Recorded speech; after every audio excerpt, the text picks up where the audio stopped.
Right, so in this video I'm just going to show you how to configure your device. So first thing first, put the batteries in. You could do that later, you can set up the app, but for the sake of it we're just going to show you which batteries to put in. So bolt goes the plus way up and it's going to start flashing and start talking that it's ready to pair. Right, so next thing is to download the application from your App Store or Play Store. If you go to Play Store and then type in the application name, which is XSH, I believe.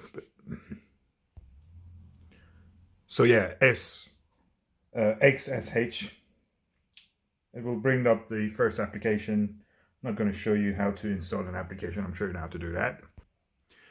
And obviously make sure you allow all the notification and all the prompts, that you make sure you allow all of them.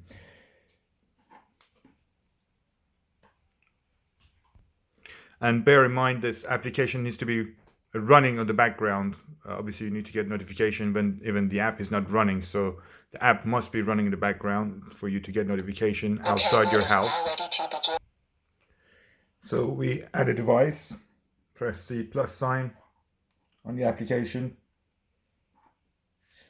Something's wrong with my phone. I don't have enough battery, so add a device, set up a device, and we heard it. We heard that it's talking. Make sure it's connected to your 2G, 2.4 gigahertz, not the 5 gigahertz. So that's very important to remember. So this device will only work with 2.4 gigahertz Wi-Fi system. Right, once you connect it to your Wi-Fi system, just put in the password in and then press next. And it starts to make that noise, which is trying to communicate with the device.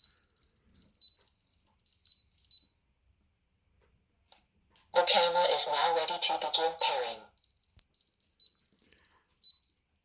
And once it's gone to up to 100%, you will receive the confirmation. That's it. And then you can now name your device, set a password for it. These are important.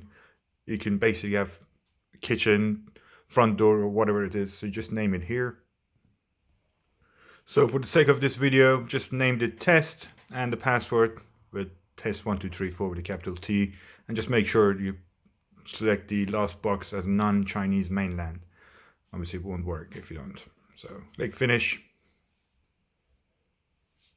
And it will start connecting to the device.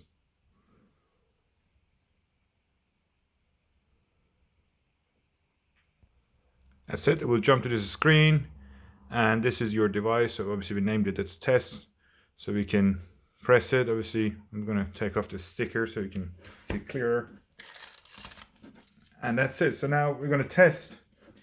At the moment you're connected to the Wi-Fi, but obviously there's no point if you're in the house. So the whole point of this is that you're outside your house and you get a parcel or something and it rings. So I'm just going to disconnect from Wi-Fi and connect to my normal 3G internet, or mobile internet. Right, so we make sure we're disconnected from Wi-Fi. Go back to 3G. Obviously I'm on flight mode, so make sure you're not on flight mode.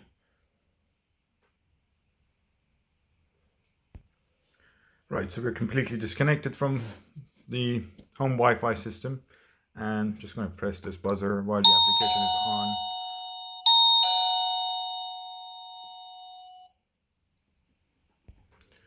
So I just closed the application and I'm just going to ring the buzzer and I'm not connected to my Wi-Fi, so you can see the device name is test. It says calling. Press the green button and it should load the video for us, so whoever's at the door. My internet isn't great, so there's a bit of delay. It's obviously depending on your connection, who you're with as your data, but there it is, simple as that, ready to go. The next bit is obviously notifications. You can configure emails and stuff to configure your device to send you push notification whoever is at the door, or for motion detection, so you get notified. And just make sure that you update your firmware to the latest version. Obviously there's one new version available for the cloud storage update, so we're just going to do that as well.